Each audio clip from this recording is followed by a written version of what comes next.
Hey everybody, so welcome to another live session. Today we have John Paul Brizzigatti from Gale Force 9 and a huge show and tell.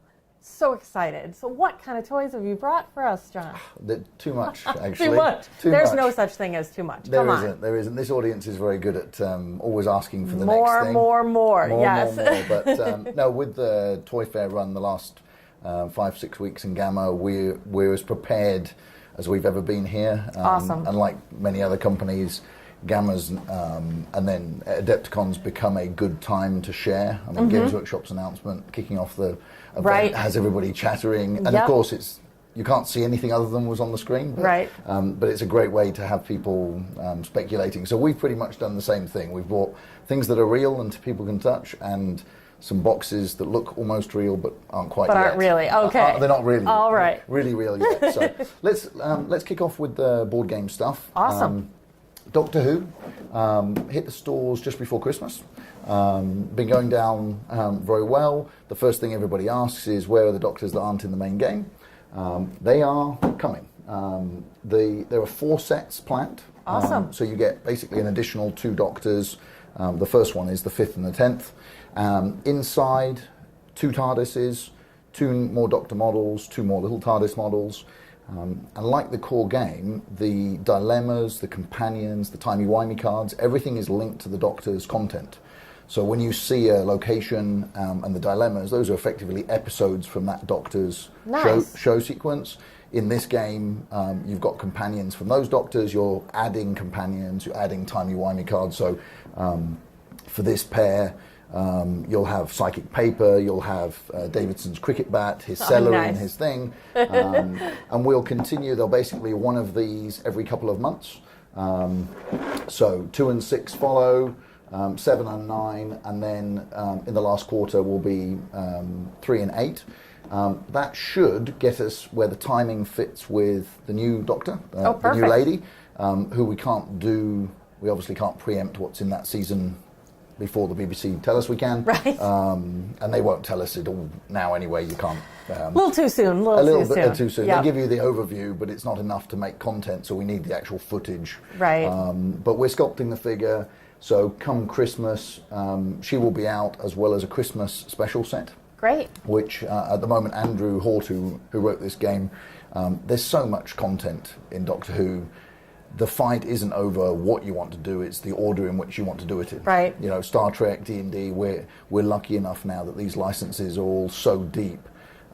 It's the order, it's the priority, rather than, can you come up with something to do with Star Trek? Right. Maybe. Yeah. And who had more than enough stuff for several years of stuff. So we have 19 will be companions.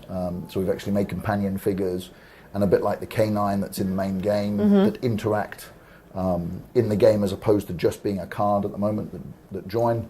It allows you to do some fun stuff where you can leave a companion somewhere, very Doctor Who, where I'm leaving the companion, or she's coming with me, or he's coming with me, to help with some dice rolling. The Christmas special at the moment, again, there's enough content from Christmas specials to make one enormous one, but we're going to go for some cool Christmas stuff in the first one, and then do the same thing next Christmas. Nice. And we're thinking about companion cards, timey-wimey, maybe a location or dilemma, and some new figures. So you might get Tennant in his Victorian outfit, you might get Smith in his Victorian outfit, Tennant in his, or Capaldi, you might find Father Christmas, Father Christmas with a rocket launcher. Right. It's a cool model. Why not? Yeah. Why not? So Who stuff, there's absolutely no shortage of. The nice thing, as you expand, these are all called 5 and 6 player expansions, but in truth, you can play 7, 8, 9, you can just keep playing. The game will scale because you're expanding your base game planet stack and dilemma stack as you do it. So, you know, the crazy thing is you could be playing with 14, 15 Doctors. That would be wild. Yeah. That would be an interesting game. You can see people, that scope of it.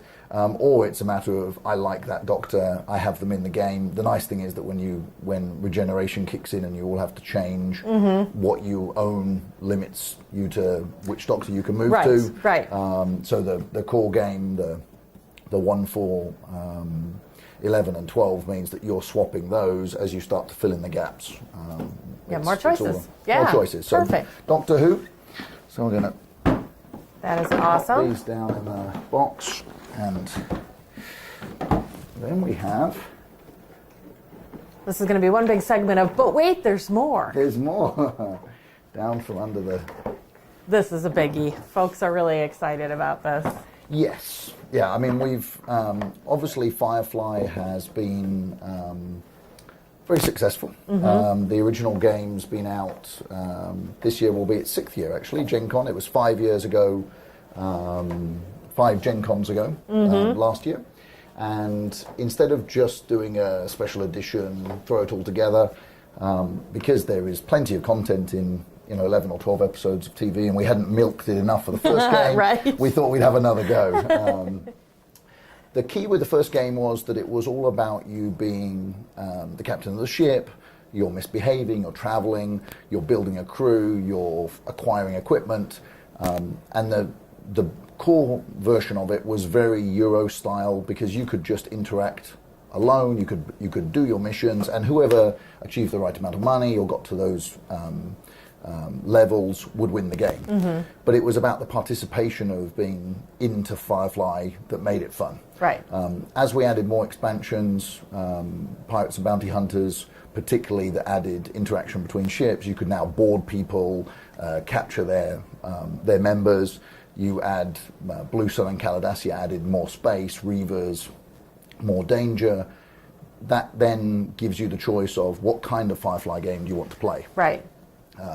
This is the individual version. So this is almost while you're flying around on game A, and you do an away mission or you've gone to a planet, this is the crew on the planet doing the actual mission. Love it. So we didn't think that you'd play both games simultaneously. Well, but you could. But you absolutely Yes. could. Certainly, Aaron, who wrote this, was very much, that was the feeling that we were going for, is instead of a captain, I'm now playing Mal or Wash, and I'm part of a 5-person team, going down to the surface to interact and achieve some things. Now, the game itself comes with a variety of double-sided tiles. So this is definitely Dungeon Explorer style layout. There are missions that tell you where to put the buildings, where you put your figures, and 3D terrain ready-made actually in the box. So you get buildings. These are this is Eve Downs docks. So these are containers that have been converted. Awesome. You'd lay them out.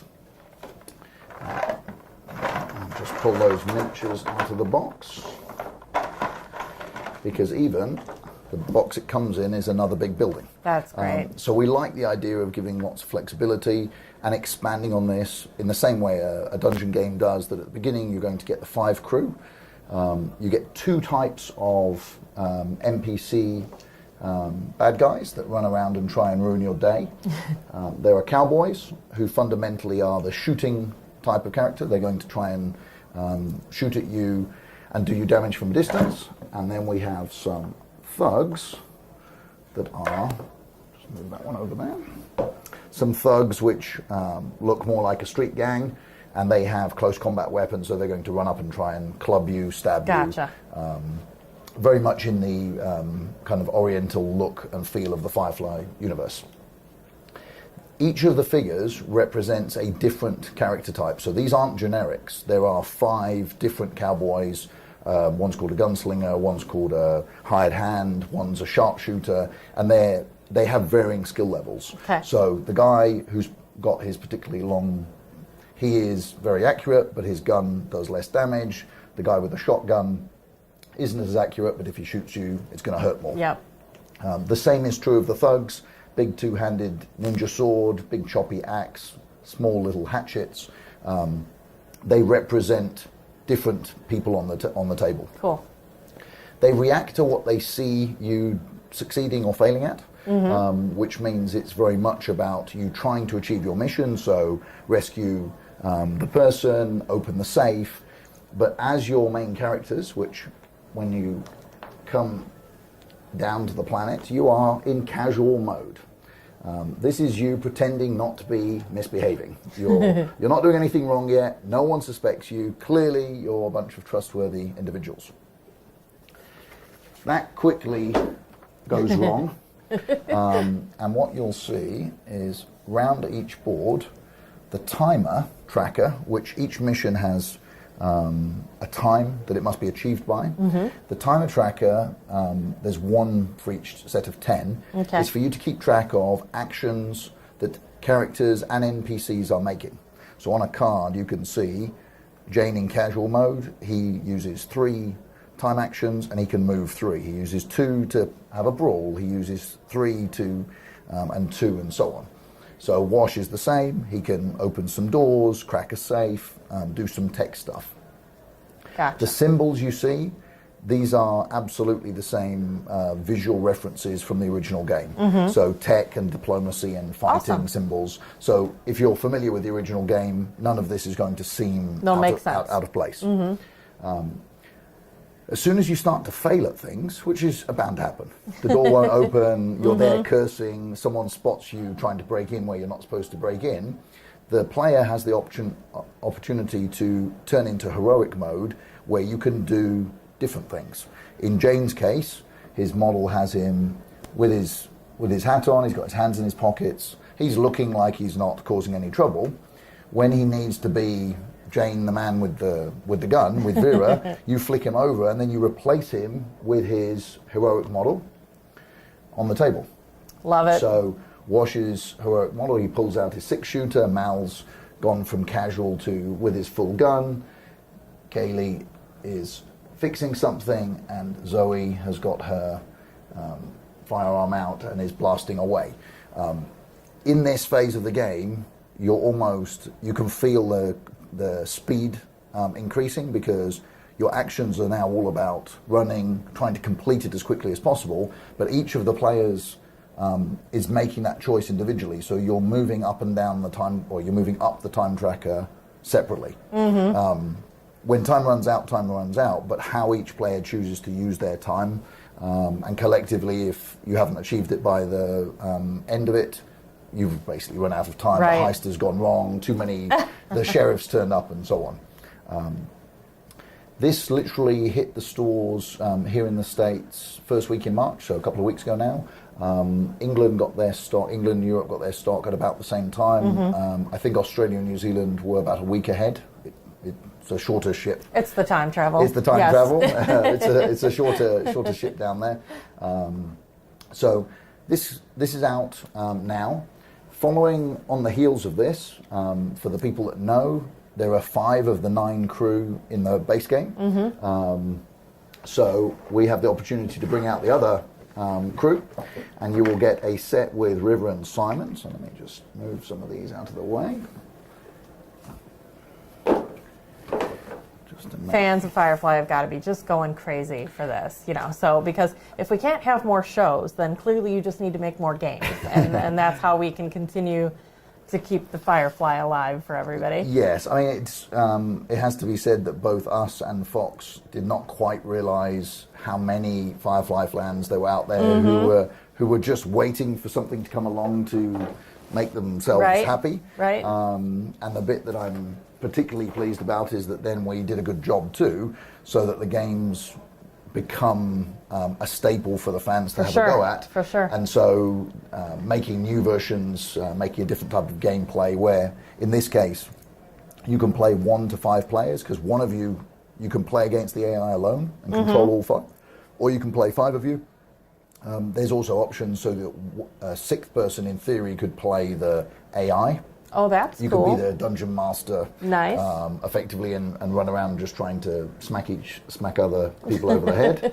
But again, River and Simon, you've got some really nice casual poses, and then Simon running with his med kit in his heroic mode, and River in the stabby, choppy. Yeah, that's a good one. And like the other ones, these are mock-ups, but they're a little too shallow. But this will be another building. Great. So to add to a half-size tile. And then Book and Anara follow behind.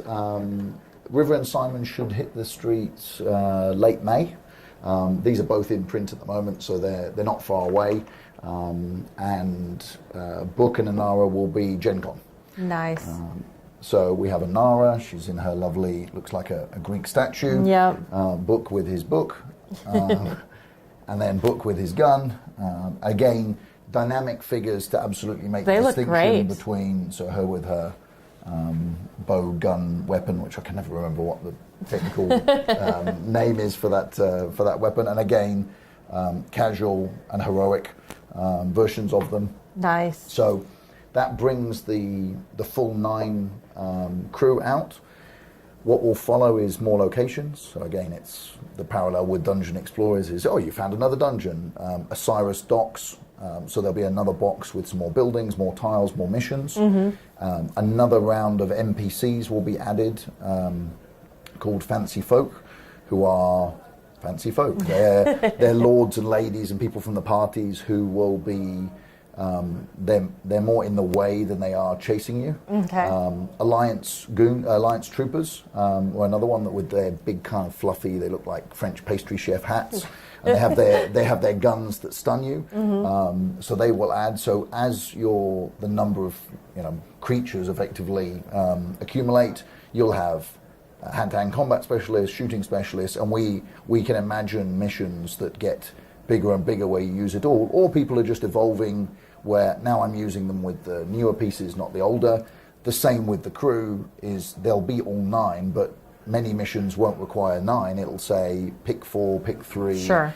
This is just the Simon River and Mal one, and so on. Because I think giving people that scope of exploring the world themselves, and as we've discovered with a lot of the other games, people then telling us, I've come up with a great mission. Sure. We see this as a very open system, so if someone wants to write a mission, wants to put things down, they send it through to us and off we go. That's great.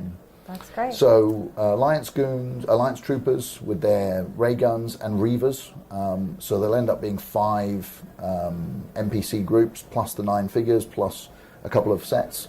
And gets us to about a year out. That is awesome. It keeps us busy. Yeah, for sure. I mean, this year, although we've got some new games coming too, it's expansion-tastic. Yeah. There'll be 4 for Firefly, 6 for Who, and then some Trek stuff, and then you'll see the new games. Nice. So we're not short of things to hopefully stimulate everybody.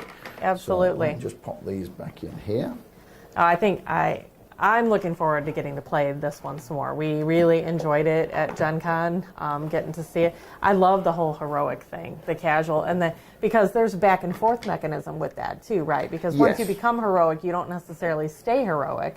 No. You can go back to being casual. You can go back and forth. I mean, once you've been shot and you're kind of bleeding, lying on the floor waiting for someone to save you, it's a bit hard to say, actually, I'm just casual. I'm just going to be casual. There's nothing going on here. There's a mix of circumstances that help. But I suppose very similar to some of the AI in computer games where I've gone out of line of sight. I've gone round the corner. The guy can't hear me now. Therefore, he's like, okay, I'm going to go back to my patrol. It allows you to play around with all of those elements where tricking someone, making some noise, because you're looking at the table as if you planned the heist, or planned the kidnapping, or whatever it happens to be, so that you're aware of where the bad guys are, because you're not stupid. Otherwise, those criminals end up in jail. We wouldn't really have quick. a TV show. That's how it works. So we have the blue guys and the pointy-eared guys. Nice. So last year, finally managed to get out the Cardassians and Ferengi that have been delayed from the end of 16. They came out in the first block of 17. Everybody was very happy with those, particularly the Ferengi that add real. There's a very different dynamic with playing with Ferengi. The other 4 races are about conquest. I mean, the Federation about tea and yoga and being nice, but it's everybody needs to just get along. It's the whole Earl Grey. But the Ferengi being very parasitical, being able to succeed without it being about I built my fleet. opened up a different style of play. And then, of course, in the second half of the year, just after Gen Con last year, the Borg, which Love the Borg. that's a whole new experience. And the Borg's definitely been something that we, the amount of people, and you were there seeing it and trying it out, that from that show went, oh, that's really cool. And so if I'm the first person to get consumed, I then become the Borg, means that actually... So awesome. You're not out of the game. That's the best mechanism it's ever. It's one of the few times that being dicked over early in the game it doesn't leave you feeling bad. Nope. You're almost volunteering You may yourself. still end up the winner. That's how that works. The loser and yet the winner. Yeah. Yes, yeah. And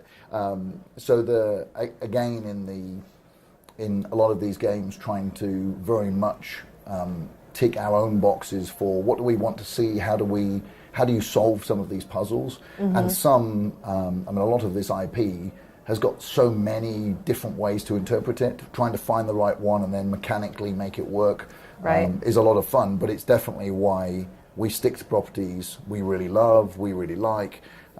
Forcing the guys to make a game for anything is doable. Sure. You can make a game out of anything if you try hard enough. Right. But that's not what the GF9 brand means. And we've been very selective about keeping that both under a manageable number of brands at a time. So not going crazy with, we're going to do 20 licensed things at a time, 30 licensed things, because I think that's a different business model. That's very much, Fantasy Flight's realm. It's where they were a board game maker who wanted to make lots of board games. We're a miniature company that started making board games. We like making board games. People like buying them. We've got some really good properties. It allows us to keep doing it going forward. Sure.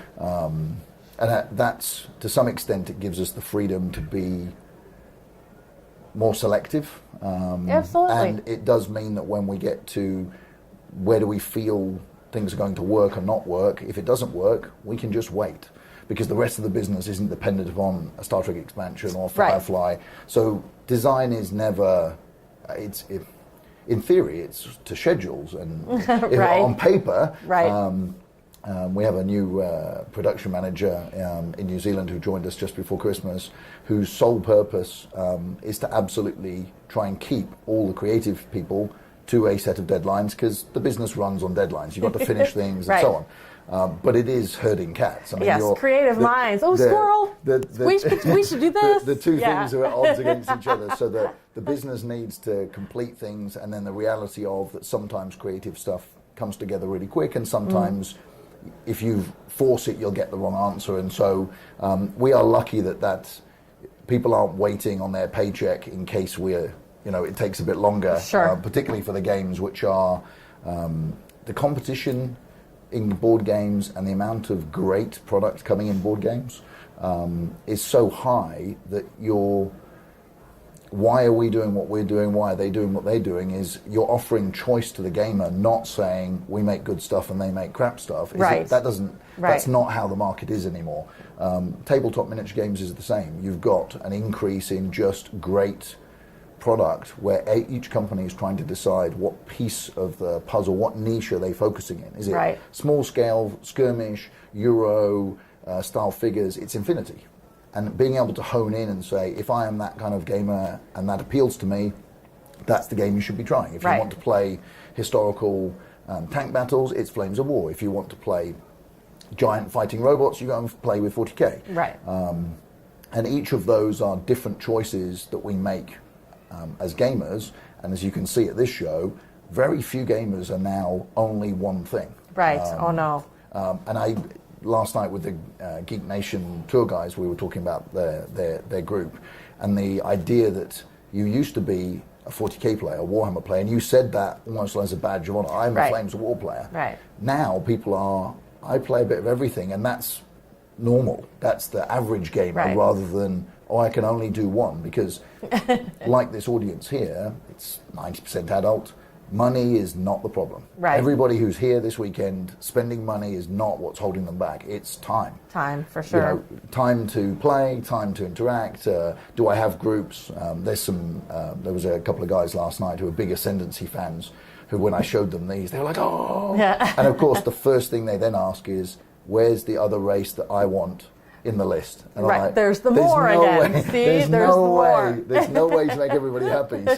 So you kind of get the tick for, well, obviously you had to do Klingons and Romulans at the beginning. Of course. And Cardassian and Ferengi, an interesting choice. And, how are Vulcans going to be different? But some of it is that it's all hobby content, which means it is a choice. It's us making a decision, and then between CBS and then the public saying, did you like our decision? Are you okay with it? Right. Does it make sense? And as we've discovered with Trek, the people who love this game really love this game. Yes. One of the guys who's actually come all the way from Australia, so he's probably travelled the furthest to get here. Wow, that's dedication. Yes. That's dedication. Yeah, no, him and a group have come with the tour from Oz, and they were talking about playing Trek, setting up an ascendancy game, starting a dozen feet apart. To make sure that they had a good 4-hour plus build my empire before they interacted with each other. Don't bump into each other too early. That's an interesting school of thought. Yeah. And you go, no, that's I've used all my planets. I've used everything before my empire's ready. But I want to encounter you is a great way to do it. So that's great. So Vulcans will be out first, Andorians later. This is Q2, probably about Origins time. There's the show circuit between Origins, Gen Con, and Essen. That gives us our 3 hooks, so we tend to be now aiming for some product for the public at one of those to get the excitement up, but also reward people who go to the shows, where I think going to shows and being able to touch and feel something brand new is part of the excitement. Right. And Gen Con is the crazy of crazies, where you need crowd control that first day. Right. And I still the original launch of Firefly and the never seen it before, didn't know what to do. Once you've got a stand wrapping around your 50 by 50 stand that goes around on itself, and you're like... And the fire marshal's going, you got to do something about this. Yeah. Now companies have got a lot better at it, and it's more of a predictable rush, but like these events here, it's changing annually. The number of people get excited. And like this weekend, we're in 2 places at once. There's a Doctor Who show in Baltimore. So there's a crew there with just a Doctor Who stand showing it off. So I've got some great selfies of gaming table with a Dalek, gaming table with Tom Baker, a gaming table with Peter Capaldi. Awesome. That's awesome. So Star Trek, more content coming. Did we have questions? Okay. Nope, we're good. Nope, we're good. We're good. Now, this is where how the industry works is, and it's part of what I was talking to the group last night about, is advance warning and knowing the risk you're taking. Licensed product requires commitment, and I'm talking about commitment with the company. When you talk about something like Spartacus or Firefly, our early licenses, we went to Fox, we said, hey, you've got this great thing, Firefly. They look it up in the system. Oh, yeah, that's ours. We'd like to do some games. Oh, okay, what's that? We explain it. They say, okay, no problem, off you go. And the expectation was set at a low level. Okay. So when success comes, no problem. At the other end of the spectrum is the BBC. Doctor Who is their number one earner. Intellectual property is expensive. Sure. Depending on what you want to do with it, you want to make action figures, you want to make a computer game, you're going to be paying millions of dollars for the permission. Right. Master toy license for Marvel, for Black Panther, 55 million advance minimum guarantee. Phew. So the scale is all about that. You've got Yeah. from 55 million down to hopefully not much. Right. But as you prove that you can do it, of course, perception changes. So as Firefly has become more successful, Firefly now has a different price tag to it because we sold. Now look what you did. Yeah, Yes. that's what that is. So it becomes a self-fulfilling prophecy. So you're balancing expectations of companies. I mean, Fox, we're on our 5th game for them. The relationship's really good, and they understand how now board games work that 5 years ago they didn't. Right. CBS has made board games for years. They understand what the board game value is worth, but with them, we agreed a specific type of game we were going to make. So Ascendancy was a request for the 50th anniversary. It was a style of gaming. They didn't just say, you can make any game you want. We don't want a quick and easy card game. We want something epic. We want something that covers the story arc. And that gave us a different place to work from, but it also meant that IP started its life in a different place to something like Doctor Who, where Doctor Who's expectations are high, it costs serious money straight out of the door, which means that as a business we're trying to mitigate some of that risk by showing the people that need to be excited about it, which in the early stages is not the public, is the buyers. So these empty boxes, and they literally are empty boxes with a logo on them. Empty boxes wrapped in plastic. That was tricky. That was tricky. Just to stop people thinking that there was something really inside. But these are from the Toy Fair circuit 5-6 weeks ago, because everybody from the Amazon and Barnes & Noble buyers to distribution to stores need to know we plan to release an Aliens game in October this year. It's going to play similar look to the Firefly, 30mm figures. We had some lovely resin Aliens and the Marines and Ripley. Unfortunately, they've been in resin and they've gone to 4 shows, and the Gamma suitcase... So now they're in crumbles? Yeah. Well, Blair's suitcase got lost on the way back, so we have an empty box, horrible. But we have no models. So there's currently a bag somewhere with his clothes in, which I don't really care about, but inside also a whole bunch of D&D stuff, Alien stuff, and some Doctor Who figures that I hope will appear. Right. Or they'll be on eBay. Right. Yeah, like, exactly. Hey, we're going to have to watch that really carefully.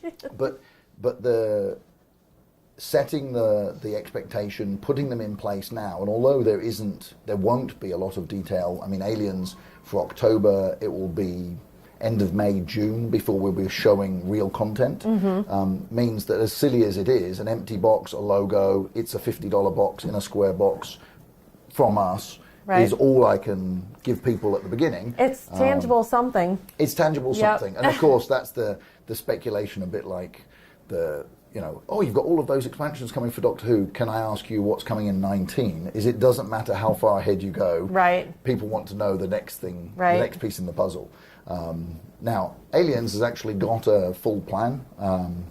Andrew, who wrote Doctor Who, is currently working on Aliens. He's probably about 3-4 weeks away from having it done. Wow. Visually, we're progressing. Models are designed. There'll be 16 xenomorph figures, 8 designs times by 2, 5 Marines, so half a squad plus Ripley.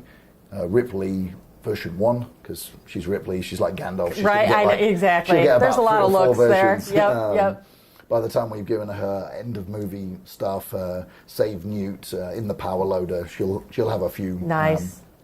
The game is actually set in the Aliens movie, so it's Hadley's Hope. It's specifically that rather than the open-ended Alien franchise where you're trying to make sense of the awful movies 3, 4, and 5 content. I think I can say that now. I think the world understands that. And of course this was James Cameron blockbuster. So there's a lot of depth in here. But because very much like Firefly, it's about scenarios. It's about interacting with Save Newt from the facehuggers in the thing, or full-on bug hunt. All 10 Marines, plus the sentry guns, trying to shoot as many aliens as you possibly can within a certain time frame. It will expand similar to Firefly, the other 5 Marines, Bishop, Burke, Newt figures, and then Ripley, probably some 3D terrain, some eggs and facehuggers and bits and pieces to go with it. So very much a style of game that I think people who like those miniature games will understand, and it's Aliens. Perfect. Oh boy, October. Now this is modern design at its best. Or at least that's what several people at the show thought. They were like, "Wow, you've gone retro and it's really simple." And I'm like, "No, it's a secret. It is a new D&D game, so it's not Tyrants. It's in a black box at the moment because that's all I can show, because the content is linked to the new modules coming in September and November. Wow, nice. So the new campaign setting, which isn't public yet, will be end of May, June, I think, is the launch event. And like we did for Tomb of Annihilation last year, where they do this great couple of days, they get some celebrity crews.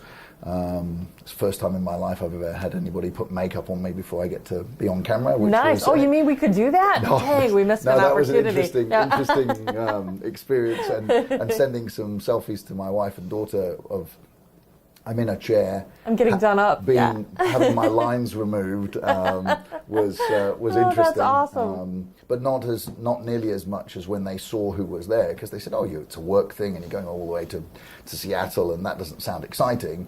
Until in the green room because the live feed of the group and the green room where everybody was basically hanging out.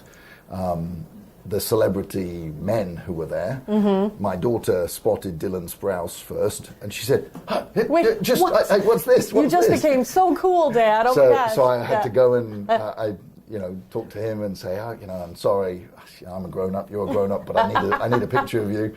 So I sent that, and then my wife spotted Joe, who is a definite hunk. Even men acknowledge how hunky he is, and he's a big guy. And so but of course, aside from the celebrity aspect of it, they are D&D players like anybody else. Right. And so the conversations were about, Joe's character, Arkan the Cruel.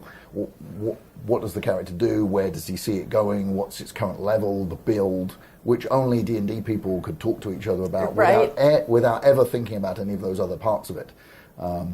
We've actually ended up making the Force Grey character figures, particularly thanks to Joe and his willingness to. Last year I said, I can make you your figure. We'll get one of our guys to sculpt Arkan the Cruel for you, which of course as a fanboy, that's partly it's good celebrity PR, but the other bit is if you said to a normal D&D player, would you like your figure turned into a physical thing? They'd all go, cool. Yeah, yes. And so they reacted the same way, which was lovely. That's awesome. So we've got to expand that out, but it does mean that and I think it is the first week in June, there'll be another event in a studio somewhere, LA, Seattle, where Wizards will be telling people what the next Tomb of Annihilation cycle is. There'll be groups doing the Twitch feed. Mm-hmm. I'll be there pimping my stuff, nice, showing off the figures, and in this particular cycle, showing off this game. Now, the bit, 60, 90 minutes, 2 to 4 players, 14 plus, $50 in a box. Because I can't help being cheeky, it's actually in my nature. On the back of the box content list is actually real. So this is where we got to where there's a lot I can't say, but it's definitely going to have 40 adventurers to hire and locations to control and treasures to find and magic gun, which pretty much could be anything. Right, you just described D&D. Okay, got it. D&D, yeah. But that's true. So I felt like I was sharing enough to say. Okay, we'll let it slide. We'll let it slide. But yes, that will be that's a Gen Con release. All so that will be the queue. That will be the thing that you will be in the queue for. Absolutely. For this Gen Con. Now, in the suitcase that's missing with the figures is a couple of other D&D things. D&D is in a unplanned, wonderful, upward moving graph of an edition comes out, it has its launch year, it goes down a bit the following year, finds a level playing field, and for the next 4 to 6 years, it stays there until the next edition comes along. Right. Fifth hit, and it's grown year on year for the last 4 years in a row by somewhere between 25 and 40%. Wow. The amount of people now who have tried D&D in the last 4 years equate to 20 years, 25 years of gamers of the past. The scale is really quite staggering. We're talking about millions of people in America who have picked up a player's handbook. And, the Twitch, the groups, both the younger generation and my son and his friends, they got starter set, they play at lunchtime at school, they'll play a bit. They're not quite playing the D&D I play. Right. They don't take it as seriously as I think the earlier generation did, but they're playing D&D. They have characters, they roll dice, they do stupid things, they laugh when somebody bangs their head on a door, trips and fails, which that's what really is entertaining about that D&D. is. And so that generation is has got into D&D in a way that they've got into board games as a more casual part of the industry, but the scale, the number of people is just phenomenal. So we've seen it with all our accessories. I mean, the core 3 books are selling more copies each year than they did the year before. So those kind of stats where the player's handbooks outsold 16 in 17, 18 looks like it will outsell 17 is amazing. The Xanathar's book, fastest selling book in Wizards history, to beat the Tomb of Annihilation, which was the fastest selling module before so it doesn't seem like that's not going to continue. And certainly looking at the 60 million cards that we have to print every quarter now for a round of spell cards, and it's 60 million individual cards each time, and you go, is this really? A lot. Yeah, that's a lot. It is. Last year's numbers were quite scary, and you keep thinking that somebody's going to just pinch you or prick you and say, it's not real. It's not it's not going to keep going. But every quarter, and Wizards are seeing it too. So D&D's in a new area where board games and our commitment to bring out a new game each year, we're sticking to. But of course, what we're putting in it, why we've thought about the content that's coming, the subtlety of the expectations are ourselves and WizKids, who are the other company with a physical license, as opposed to most of the licensees. When we have our meetings, there's about 30 companies, 27 are digital. There's UltraPro, there's WizKids and us that make physical things. The card range is going to have 3 new decks added to it. So spell decks, you guys have shown these off. If you've lived under a rock, you don't know what they are, but they are reference cards. They're reference cards from the Magic Item, the Player's Handbook, to give your wizard quick reference rather than having to keep flicking through the book. So nice, yeah. Very handy, durable, and they're functional. They're a very tactile way of having your spell book in your hands. Monsters and Magic Items have been given the same treatment. So the Magic Item deck, 292 cards. It's every Magic Item in the DM's guide apart from the legendaries, mainly because they take up 2 pages of text that you can't. Those would be really big cards. Yeah, well, you end up with a card that says, don't be lazy, look it up in the book. Yeah, right, come on now. So we left the legendary out, but monster Magic Item cards that fundamentally have the artwork on one side, so you can literally put it out in front of the players and say, you found this. And on the back is it's a Berserker sword, it's a bead of force, it's a potion of whatever. Monsters are getting the same treatment. We grouped monsters into 2 blocks by challenge rating. So 0 to 6, so low level encounters up to about 4th, 5th level. It's all the creatures in the monster manual for that. And they are two-sized.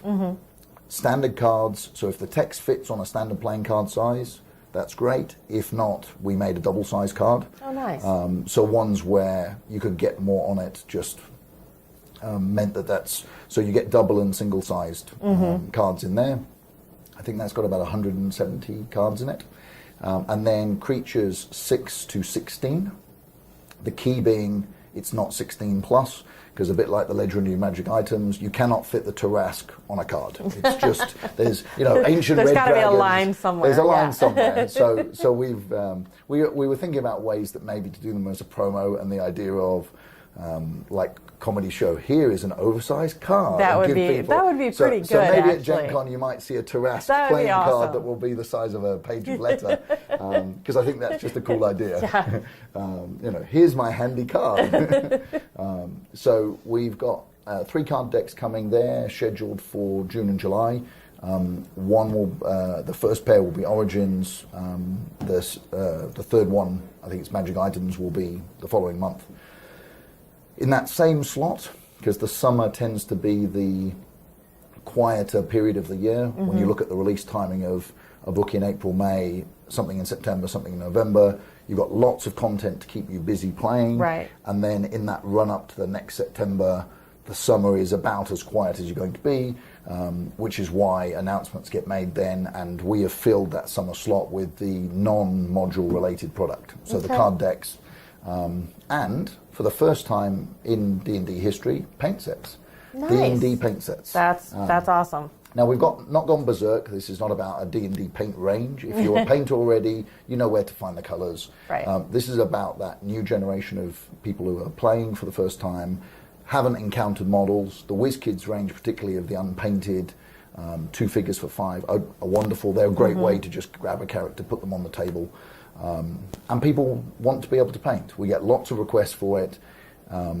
Connecting if you put 10 paints and a brush and a miniature in a box, and it's got D&D on the front, it helps. Oh, for sure. And that's very much what the thinking was. So we've made 3 codes.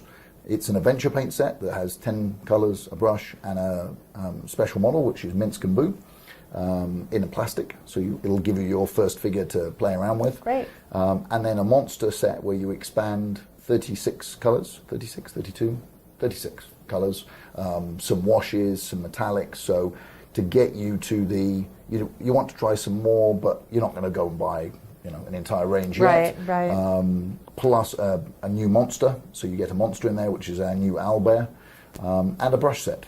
So those 3 codes tick the intro box, and all the guides in there will say, now go and buy the paint range. Now go and find places that sell. Right. Because Nice. the deal is with Army Painter, so we're basically sending people to Army Painter range, but if you know how to paint by that point, you're going to buy Citadel, you're going to buy Army Painter, you'll buy Game Color from Vallejo. Right. That's not the trick. The trick is something to just make Getting it easy. somebody started. Getting somebody started. Absolutely. Because I think, and you guys know better than any, that the mental block of people feeling that things are hard is a mental block. Actually, painting, when somebody sits down and says, let me show you, isn't nearly as scary. But when someone stares at unpainted figures and then they stare at really nice stuff, their brain does not get them from A to B. Nope. You have to gently Yeah. show, and you take it for granted if you're one of those people who can do that, but remembering that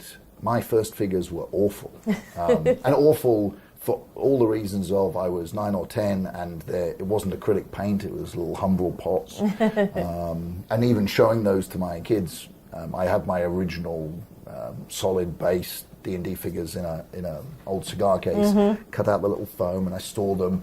And that's about the only really old figures I've kept, because most of them were just awful. You have that embarrassment as opposed to, no, this is nostalgia. Right.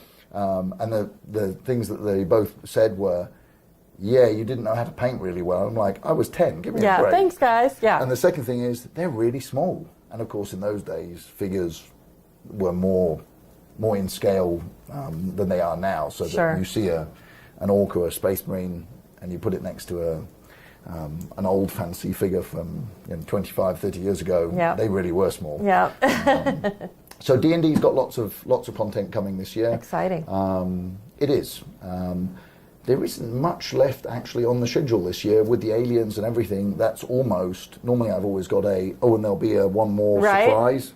I haven't. Okay, that's it. He spilled the beans regarding all of that. But you're not done. No. Because there's just a few things out on the table here yet. There's a few more things out on the table. So that's, as far as games go, that's got us to the point where that keeps that bit of the business happy and certainly motivated. Lots of releases to bring. Flames of War and Team Yankee are seeing more content this year, as well as tanks. Flames of War, the last of the Desert books, is about to hit the stands any minute now. A British book for the 8th Army brings out some new plastic kits of Valentine and Churchill, and the ability to use some of the American vehicles, priests and Shermans in their force. The Desert War is effectively covered. You've got a book for each of the major forces, and we move on to the Eastern Front later in the year. So over the summer, Stalingrad first, followed by Kursk, books of Germans and Russians, lots of plastics, lots and lots of plastics. Plastics have become, they're essential part of, I think, a lot of companies' ability to deliver both quality, and they're cheaper than absolutely. Other figures, and we're no exception. So this year we've made, I think, 16, 17 new kits. Next year it's about 30. Oh, wow. So the Russians, both the Russian and the German armies, out of 60 odd codes, there will be, I think, 4 or 5 each that are still metal and resin, and everything else is plastic. So guns, tanks, Sure. infantry, which, when you think of one of the obstacles everybody's got of time is an issue and money isn't, but if I can give you more value for your money, you'll feel better about it. Absolutely. That's part of the puzzle too. And so plastics allow you to charge less for individual models, and that is helpful. It's, Sure. I think, more rewarding when you look at what you've invested. So Flames of War is going to have an exciting year. We'll finish off at the end of the year, not finish off, in between the two pairs of books for the Eastern Front, there will be some para books. So a German para book and a American para book, Screaming Eagles and Death from Above. And those are slightly different to the current books because they are mid-war and late war in the same book. Right now we're in mid-war. Those will have lists for Fallschirmjäger because largely their miniature ranges are very similar. So you'll be able to field Fallschirmjäger in mid-war and Fallschirmjäger in late war, American paras in mid-war and American paras in late war. There's a bit of gear changing, but if we've made a really nice range of new figures, they're good for both. Awesome. So we thought we'd get those out. And 2019, we'll get to late war. So the people, I mean, like everything you ask, when's the thing I want coming? Right. You can't answer everybody, but we're going at the speed we can go at. Makes sense. Team Yankee's got 2 books coming as well. Free Nations, which hits in end of May, is NATO forces. It's Dutch, it's Canadians, it's Australians. Got to tick all the remaining markets, and the French. So unlike the other NATO, the Team Yankee books that were 1 nation per book, this has got 4 in it. Okay. But those forces tend to use, apart from the French, the other 3 use a lot of equipment that the Germans and the Americans used before. So you're dipping back into the German range or the American range, plus supplementing it with some specific Dutch or Canadian, Australian units. So there's some interesting mix match there where you have Canadians driving a British tank with an American APC with an American helicopter, or the Dutch with an American helicopter with a British tank. Sure. So the forces are very interesting, and if you know the period, that all made sense, and if you don't, sorry. It will after the books. It will out. after the books come out. We go to the oil war. Will be the following book. That's to do with war in the desert, so it's Iraq, Iran, the forces there, and in a similar way to the NATO book where you use, both sides use some NATO equipment, that's exactly the same. If you're a bad guy, I don't know if there's good guy, bad guy. Right. If you're using Soviet equipment, you're a bad guy for me. But some of the armies in the desert were using ex-Soviet era gear, and some are using NATO gear, so the armies that exist and the model range as it's growing allows us to do some of these forces. Gotcha. So Team Yankee's got some good stuff coming. Flames of War, multiple books. I mean, they're both 15 mil is still a big bit of what we do. Sure. So we have to feed that beast. Tanks is getting Tanks Modern, so Team Yankee Tanks, effectively. Awesome. That's going to hit over the summer, and it is exactly the same game, but cards and models for the modern era. Great. You're not going to be driving around shooting a 1985 Chieftain at a World War II tank. Yeah. The World War II tank doesn't stand up very well, or you need 48 of the World War II tank in points. So that table might look really interesting. Yeah. No, I mean, statistically you could, but I don't think it's the same way the scaling in the World of Tanks game doesn't really allow you to do that. Yeah. A tank from 1936 shouldn't be fighting against a tank from 1986. But the nice thing about the range is that we've spent the last few years building up the plastic range for Team Yankee. So, like with tanks, we're straight out with a dozen tanks, plus helicopters, because they're nothing but flying tanks. So you get to have helicopters. And they're awesome. Yes. So, yeah. Yeah, no, it's rockets and models, and you get to make cool noises as you zoom across the board. So 15 mil, lots of ticks this year.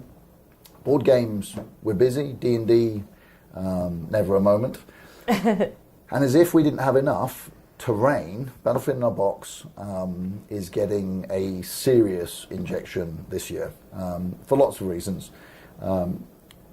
We make 95% of what we do in-house, and our plant has to learn new tech or evolve new work as we go, largely to meet the challenge of, we'd like to do this, but I don't really want to keep dealing with factories in Asia that take forever. They might be unreliable. The supply is always difficult, which is definitely one of the battles, the business side of being in the hobby industry, that it's not everything can be made in-house. Sure.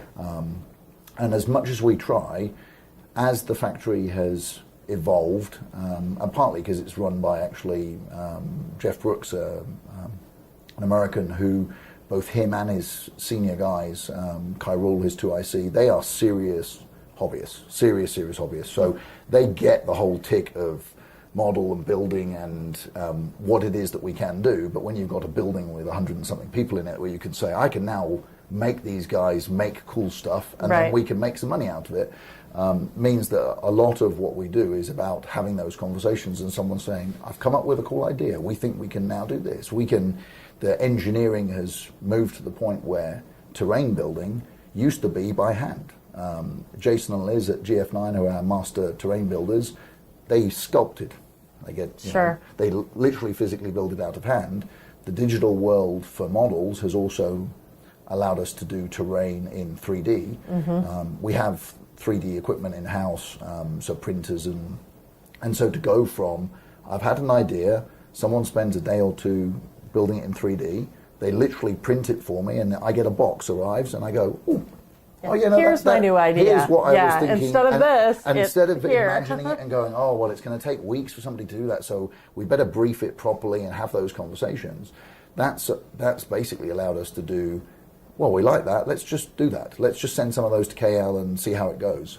And because the gamers appreciate the whole, so you're not just doing one set of stuff. No, we'll do whatever people want. And listening this last year, we've been hearing not just new ranges. What's out on here is the Galactic Warzones range that there'll be a bunker and some objective markers, that hollow projector, defense towers. I mean, these are meant for what they're meant for.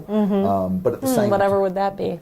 But at the same time, Battlefield in a Box, which is coming up to 10 years, the Gothic range, rivers, hills, not just for the 15mm, but for the 30mm market, has always been one of the things that people, they want. They need a ready out-of-the-box solution. Right.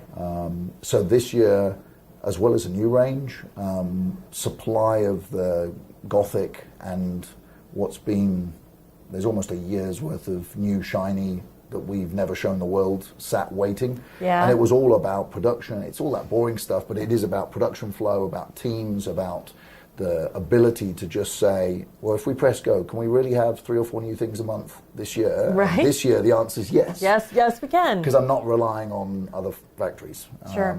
So as well as new terrain, of which there's 7-8 codes in Galactic Warzones, there will be 20 odd Gothic codes. Some are variants from the past with new paint schemes, which that's come from feedback where people said, oh, we love your grey, but could you paint it sandstone? And we're like, of course. It's just, the team having a second ID board where they take it off the wall and say, okay, these have to be painted in desert. Hit hills in dune or in brown, or rocky things in Mars red, and so Gothic will probably end up in sandstone, white, frozen, Mars red, and grey. Wow. Rivers in blood red and tar and toxic and blue. Nice. So that you can, that's the tick that as gamers, I'm like, oh yeah, I have a river, but blue rivers all the time looks odd. So have a Death Guard army, want to use toxic rivers, so let's do some green rivers. That's cool. Which gamers instinctively aspire to, and then they realize they run out of time or space, or, and like your recent articles on the Julio's table, and that the joy of having both dedicated space it's still limited. It's still one table. You don't have 6. Exactly. You've not got a basement where I can leave out table A, table B. Right. And so pre-painted terrain that hits the mark. The other piece of the puzzle, and it's what we were talking about earlier about value, is this can't be as expensive as models are. I'm a great believer in the fact that if your board cost as much as your army or took as long to put together, it was too expensive. Battlefield in a Box is about value, so that a couple of buildings painted in resin at $25, $20, $25 for walls, a generator for $25. It's death by $1,020. Right, right. Is you might well end up owning $500 worth of terrain, but I won't have made you hand it over in one go, and hopefully that feels better that you've added to your collection piece by piece. It's a lot easier to swallow that way, for sure. Yes. Now the last thing, which is on the table and we can only see in the angle, right, which is neoprene gaming mats. Now these hit the market, probably 2 years ago, I think. We're the first company that, I can't remember who it was, maybe one of the European companies. It wasn't Fantasy Flight, but Fantasy Flight had theirs out, and then Games Workshop had them. Technology to do big mouse mats has become readily available. In this hall there are 8 companies selling single-sided mouse mats, gaming mats. Yep. Artwork, it's a digital file, you're printing it, it looks really good. The challenge of we could be company number 9 and do exactly the same thing, or we took some time and found out how to make double-sided mats. Love it. So double-sided mats for the same money as single-sided mats. So that's the back to the value thing. Yep. It's a win-win. So the first one, this was done for the Desert for Flames. It's green flock and desert color on the other. That's the 6x4. The rest of the range for space mats, the 3x3 range and 6x3 range, there's 4 of those hitting the market end of next month. They're on the water right now. And we expect to see some more 6x4 and 4x4s themed more aggressively towards the 30mm universe. The lava, the blood, the stuff that fits very much with this audience here who are blood hungry, toxic. Every table here has got something oozing from it or something leaking on it. This is the only place in the world where you can say things like that, and it's true, and it totally makes sense. It makes sense. Yeah, that's true. Because that's my soundbite that will get me in trouble. Well, you said oozing. Well, John Paul said, no, that's. But again, it won't take long, I suspect, for some other companies to work out how we've done this or find out where we've done it from. But currently, that's our new trick. So gaming mats, along with the terrain, are getting a serious injection because I love the idea of, yes, you can buy it in blocks, or here's the mat, here's the terrain, we've thought it all out for you. You're going to go and spend your time building and painting your army. Here's the gaming table that you can wrap up and put in a box in the corner, that ticks the box for an awful lot of guys and girls who will be happy that they don't have to think about that. Right. Given that we're all low, we have the DNA tick of never quite satisfied. I have a set of these, and as we were doing them at Christmas, I was finishing a Death Guard army. And I had the bright idea of getting some of our Gothic ones so I could corrupt them. Okay. Which, on the surface of it, you go, okay, so I had some masters sent, I've got them there, I'm going to make a bit of tentacles, I'm going to put a bit of bubbles. It's a Nurgle board, so I want some Nurgle stuff. But then the rabbit hole, you see the rabbit hole, and I find out that I don't actually have the right strength Dremel with the right drill heads to make the right kind of holes in the resin that we make. So I need to buy a new drill. So down the rabbit hole I go. Right. So what was some nice Gothic pieces that I get for free turned out to be a few $100s on a really cool piece of gear. Well, that's all right. So I could do these really cool, and I was so pleased with it after. But of course, a project that was meant to be my Christmas break has turned into I'm still doing it now. It's work, yes. And I have 2 tables full of terrain, which when they're done will be lovely. But that tick is in us all, and no different to some of these where some of the guys who've bought some of this stuff in the last few days are like, oh, it's great, but you know what I'd like to do? I'd like to change that thing. And you go, that's the bit that you are a hobby. You're in the right hall. You're in that right group here, because if you didn't want to, even if you never do it, the idea of wanting to change a few things that we did is absolutely, that makes perfect sense to everybody. Yeah. The panel, the little red, why didn't you paint the little panels red? And you go, that's a functional thing of, the paint team and how long it takes to do it. But that's a really good article that will appear, that someone will say, I've done the buttons red and blue and green. And here's how you do it. Here's how you do it, and absolutely. off you go. Yep, that's cool. So I might actually have an article with, here's how you take this really expensive Dremel gear and make your corrupt. And here is the Dremel that I bought, and here's the link, and this is how desperate it gets. Where I mean, it has to be said, after 27 years now in the market, is walking into a store or not knowing somebody from one of the other companies is rare now. Right. So that when you have I really like your stuff, you just call up and say, can you send me a box? Or I go to a shop who's a customer and say, I'd like some stuff. And they go, okay, no problem. But you don't shop like a normal person. It's terrible. Yeah. My son tells me off, he says, but you just get stuff because you feel like I just have a guy and I know somebody. And he's like, but you might not play with that. I said, yes, but if I don't leave the shop with something now, I feel like my trip to the shop is wasted. Yes. You have to come away with something. You do. It's a requirement. It's a requirement. And very much that thing of, so I don't go through that experience quite the way most people do. But when you get to yes, but I do want to convert something, I still have that same tick of, now I've got it. It's not quite perfect. Right. It's not quite what I want. And it's a terrible, terrible disease we all share. But, It's all right. It's a thing we all have in common. I think we have a couple questions. We do. First question from one of your more popular games, Spartacus. Will we see expansions? No, I'm afraid not. That is, the Spartacus rights have returned to the company, largely due to stars and who they use to do the rights has altered many times. They basically hand smaller properties that aren't on TV, once they're gone, are handed around between agents, and there's been some changes. And when we went and said, hey, we'd like to leave it on the market for a while, it was we're going to need a load of money, and we're like, okay, don't worry about it. The good news is that Spartacus is a historical game. There's a few people in there that are only from the show, but pretty much the show pinched a whole bunch of names from real people. So our plan at the moment is to have Spartacus, the Game of Blood and Treachery, with artwork and come back to life as Spartacus, the Game of Blood and Treachery.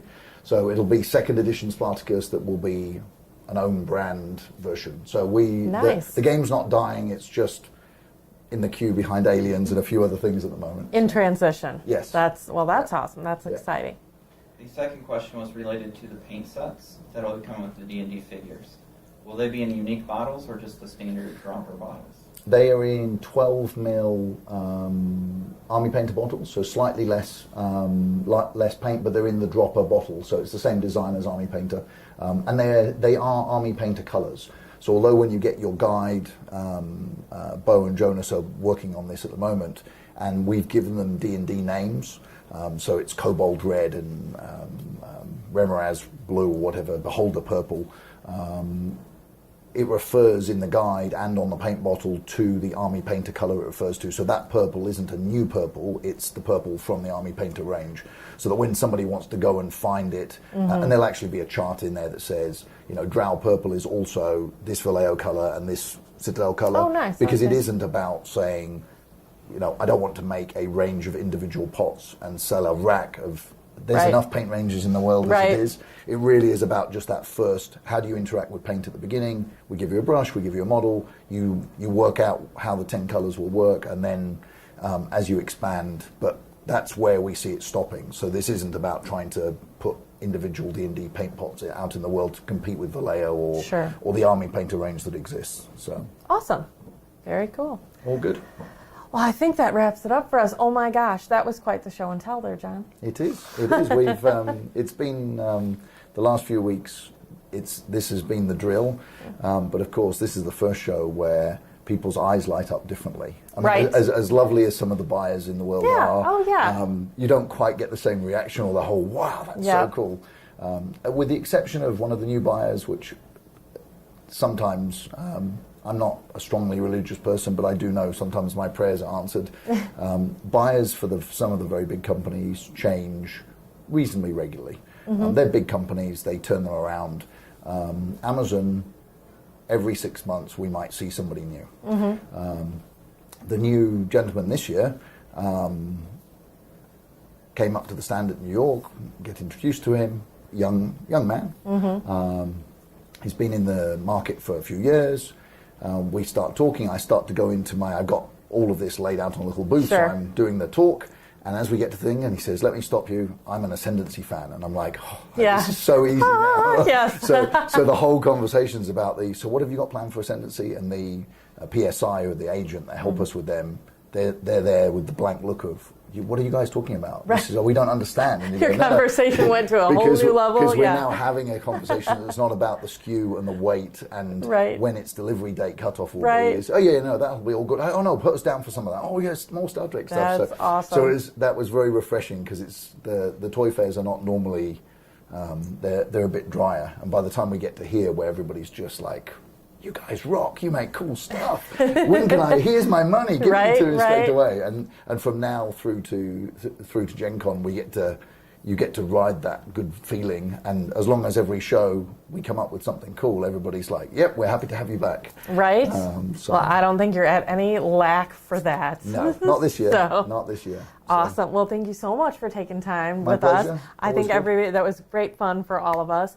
If you have anything in particular, we have extra questions for John Paul. Just get them in the comments, and I'll chase them down here the rest of the time at the show. No problem. And we'll leave it at that, I think. Make sure you take time, comments on any of the things throughout the show, because there's VIG swag bags up for grabs, which include a copy of Star Trek Ascendancy. They do. That's They cool. do.